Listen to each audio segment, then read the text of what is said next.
Hi guys, welcome back to my YouTube channel and my name is Kirti and recently I took an IELTS exam in India and here's my result. I scored 8 band in IELTS reading. So yeah, here I'll be sharing my top tips and tricks with you guys so you can score higher band. Also listening की video already channel पे up हो चुकी है and writing and speaking की videos are coming soon, so stay connected. And I know बहुत सारे लोगों को रीडिंग बिल्कुल भी नहीं पसंद. कुछ लोग होते हैं जिनको नॉवेल्स एंड बुक्स पढ़ना पसंद होता है एंड दूसरी साइड कुछ बच्चे होते हैं जिनको बुक्स पढ़ना बिल्कुल भी पसंद नहीं है. So don't worry, reading section कैसे करना है I'll guide you and हम आपका बेड़ा पार कराएंगे. So stay connected and hit that subscribe button right away.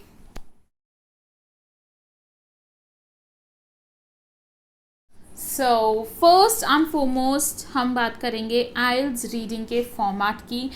Because बहुत ज़रूरी होता है कि आपको राइट फॉर्मेट पता हो ताकि आप खुद की स्ट्रैटेजी बना सको या फिर आप राइट स्ट्रैटेजी अप्लाई कर सको. So it's very important to know what is the actual format. तो फॉर्मेट क्या होता है? बेसिक जो फॉर्मेट है वो तो सबको पता ही है कि you will be given 60 minutes and you'll have 40 questions. If we talk about IELTS academic, then you'll be having 3 long passages and usually ऐसा होता है फर्स्ट एंड सेकेंड पैसेज में 13 questions होते हैं, लास्ट पैसेज में 14 questions होते हैं.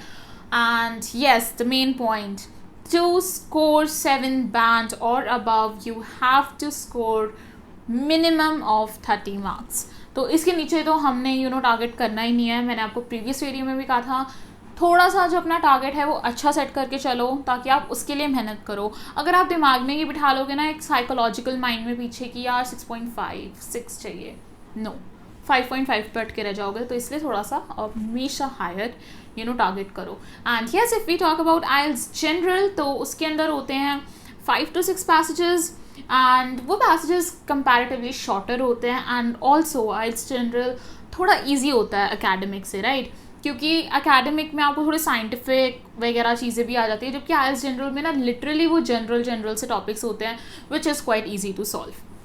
Types of questions आपको पता है. टाइप्स ऑफ क्वेश्चंस होते हैं summary type of questions, MCQ and then you get जिसके अंदर लिखा होता है कि कुछ बंदों के नाम होते हैं और उन्होंने पैराफ्रेजिंग करके लाइंस दी होती हैं कि ये चीज़ जो है ये किस पर्सन ने कही है या ये किस पर्सन की थ्योरी है. फिर आपको हेडिंग्स होती हैं या फिर कुछ आपको लाइंस दी होती हैं जो आपको बतानी होती है कि इसका जिक्र किस पैराग्राफ में किया है, या फिर आपको डायरेक्ट फिलिप्स होते हैं. सो ये कुछ टाइप्स ऑफ क्वेश्चंस हैं. किसी का कुछ स्ट्रॉन्ग एरिया होता है किसी का कुछ. So this was the basic format जो कि जानना बहुत ज़रूरी होता है so that you can apply right strategy.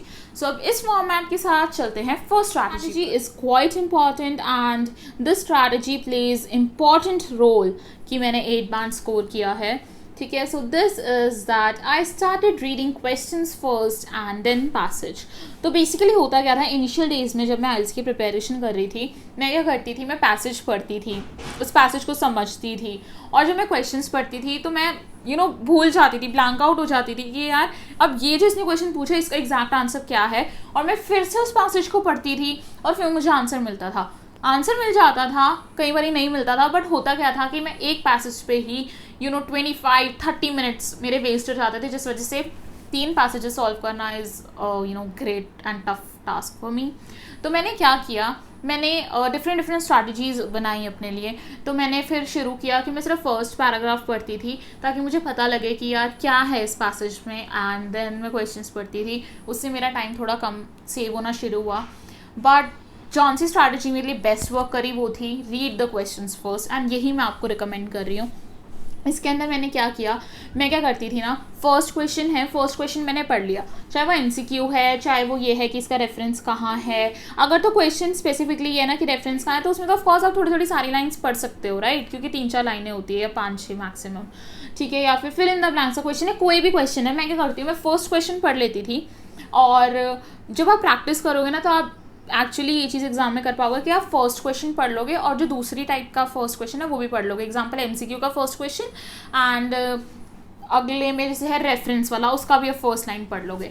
तो उसमें क्या होता है, आइल्स में आपको पता है सीक्वेंस वाइज आंसर्स दिए होते हैं। तो मैं जब पीछे जाती थी मैं पैराग्राफ पढ़ना शुरू करती थी, तो मुझे एक्चुअल में अब पता होता था कि मेरे दिमाग में क्वेश्चन था कि हाँ मुझे इस चीज़ का आंसर ढूंढना है, तो वो क्वाइट मुझे जल्दी मिलता था। और दूसरा होता क्या था, जब मैं पढ़ रही होती पता लगता है यार कि यार जिस क्वेश्चन का आंसर मैं ढूंढ रही हूँ इसकी तो यहाँ पे बात भी नहीं कर रहे हैं, तो we just leave those lines, या फिर हम स्किम कर सकते हैं। और जहाँ पे हमें वो चीज़ मिलती है जिसकी तलाश हम कर रहे हैं, जिस आंसर को हम ढूंढ रहे हैं, तो हम क्या करते हैं उस लाइन को 2 बारी चाहे पढ़ लें और हम अपना करेक्ट आंसर मार्क कर सकते हैं। और ट्रस्ट मी गाइज, इस स्ट्रैटेजी से मेरे फर्स्ट पैसेज तो 18-17 मिनट्स में पूरे हो जाते थे। तो this is a strategy for you guys. Try करना कि तुम क्वेश्चंस पहले पढ़ो और फिर पैसेज। और इसी के साथ जो सेकेंड स्ट्रैटेजी जब ये दोनों मिलती हैं तो it is just perfect combination, वो है कीवर्ड्स। कीवर्ड्स अब लिसनिंग की तरह कीवर्ड्स नहीं है इसके अंदर कीवर्ड्स थोड़े से अलग हैं। कीवर्ड्स जैसे कि लाइक ईयर है, जैसे आपको दिया हुआ है 1850, तो ठीक है, तो आप 1850 या फिर हल्का सा उसका पैराफ्रेज ढूंढ सकते हो।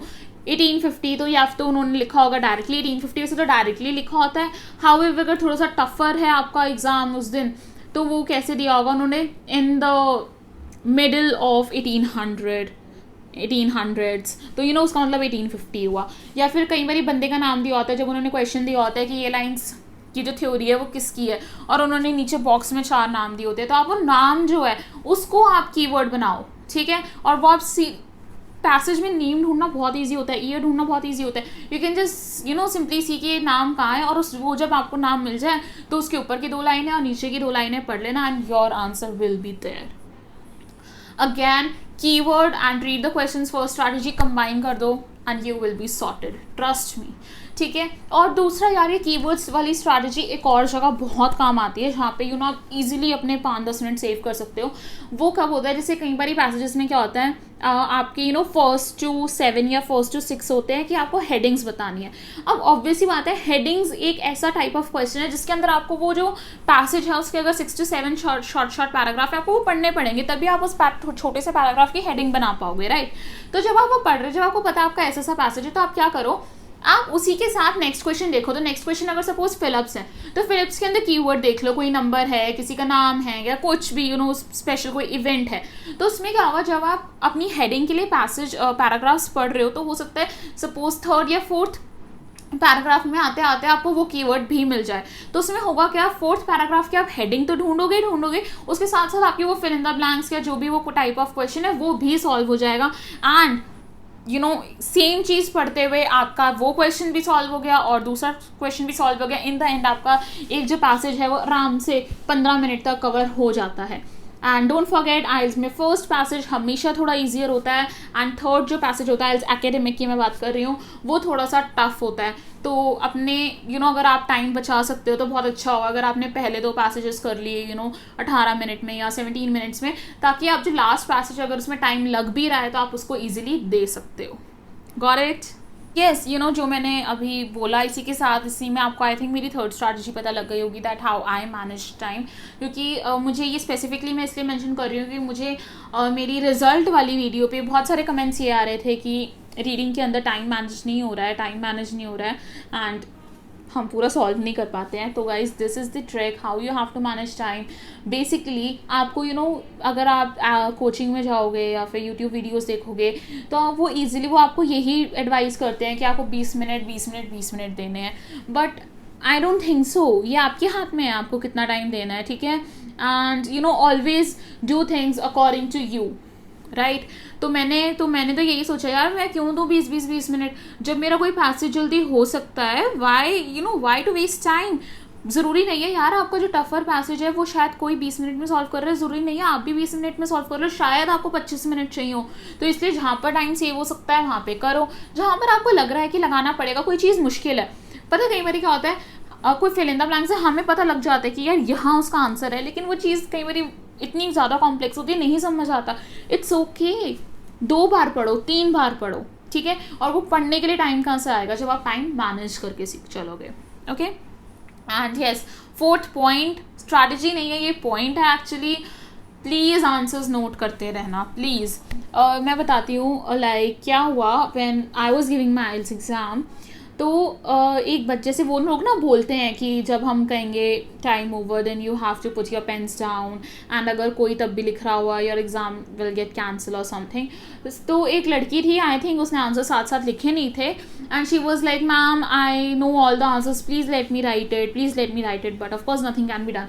तो यार ये चीज़ होती है, क्या होता है जब हम पेन एंड पेपर बेस्ड देते हैं यूजुअली, तो उसके अंदर हम आंसर्स मार्क करते हैं, और ऑफ कोर्स जब हम आंसर मार्क कर रहे हैं हम साथ साथ क्वेश्चन पेपर पे मार्क करते चलते हैं, बट कई बच्चे क्या करते हैं वो एंड में आंसर्स लिखते हैं सारे।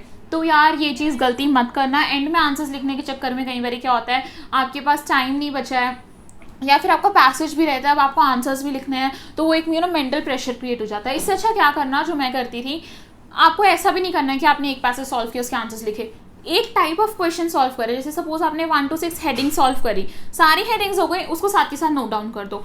10 सेकंड्स लगते हैं यार, साथ के साथ नोट डाउन कर दो कि मेंटल प्रेशर नहीं रहेगा। और जब एंड में 5 मिनट बचे और इनकेस आपका पैसेज का कोई टाइप ऑफ क्वेश्चन रहता भी है, तब भी आप थोड़े से रिलैक्स होते हो, ठीक है मैं एक एक आंसर ढूंढती हूँ, एक एक नोट करती रहती हूँ, and you will be sorted. ये गलती मत करना कि आप एंड में आंसर्स लिखो। And with this my next strategy is जो मेरी खुद की बनाई हुई है, और ये बहुत कॉमन है बट स्टिल बहुत सारे लोग नहीं करते हैं। एंड ट्रस्ट मी गाइज, इस स्ट्रैटेजी को मैंने अपने फ्रेंड को गाइड किया कि ट्राई यूजिंग दिस, एंड उसका स्कोर स्टक था 15-16 मार्क्स पे, and now he is able to score 26-27, and I think 10 marks का डिफरेंस सिर्फ एक स्ट्रैटेजी से इज़ ग्रेट।